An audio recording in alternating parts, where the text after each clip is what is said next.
శబ్దం, తాటాకు రాలిన శబ్దం, వీధి కుక్క మురిగే శబ్దం, తెలియని ఏదో శబ్దం.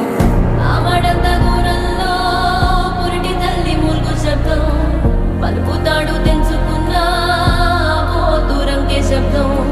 పాకలోని మేకలన్నీ కకావికలైన శబ్దం, చామురే ఎవరిదో చావుడపు మోగే శబ్దం.